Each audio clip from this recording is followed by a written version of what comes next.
Bonjour Christian Van Ost, vous avez présenté en juin dernier au salon Vivatech la Tiny. Alors la Tiny, c'est une voiture sans permis, accessible dès 14 ans. Vous n'en êtes qu'au stade du prototype qui a été fabriqué ici à Saint-Nazaire dans vos ateliers.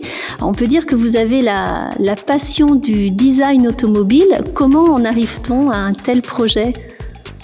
Bonjour, eh bien écoutez, oui effectivement j'ai toujours été passionné par le design automobile, par l'automobile et même par la course automobile depuis tout petit, et en fait j'ai développé toute ma carrière autour de ça. J'ai travaillé pour des grands constructeurs français, à l'étranger aussi.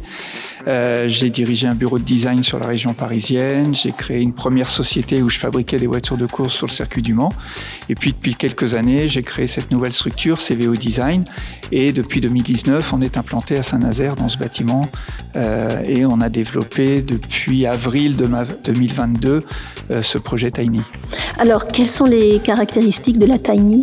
Alors, c'est une voiture sans permis, accessible dès 14 ans. On est sur la catégorie de la Citroën Ami. Je pense que tout le monde connaît cette catégorie qui est en plein essor en ce moment.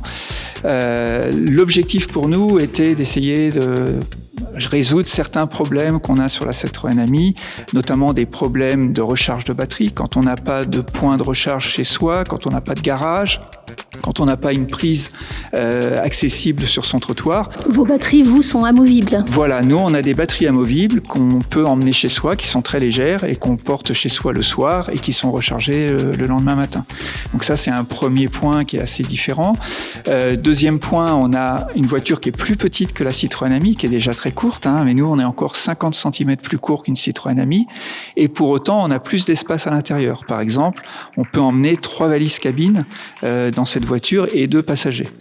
Et puis un autre point qui est très important pour nous, pour l'efficience de la voiture, on a une voiture qui est très légère. On a l'expérience de la course automobile, on a l'habitude de faire des voitures très légères, optimisées.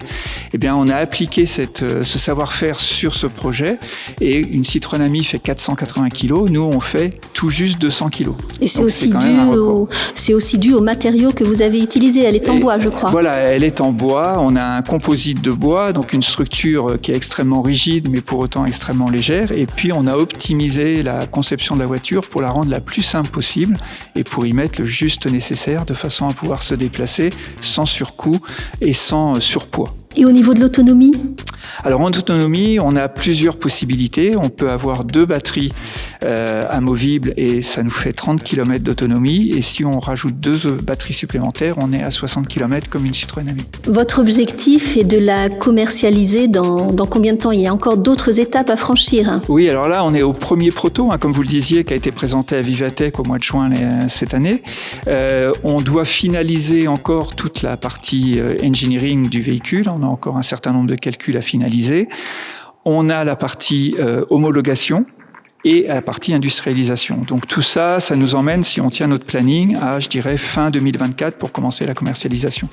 Cela étant, on peut commencer déjà à faire des précommandes, si on le souhaite, de la voiture. Alors là, vous êtes dans la partie financement, vous êtes encore à la recherche d'investisseurs ? Tout à fait, on est en recherche d'investisseurs pour cette partie qui est la partie la plus lourde, la partie indus et homologation, c'est vraiment la partie la plus chère du projet.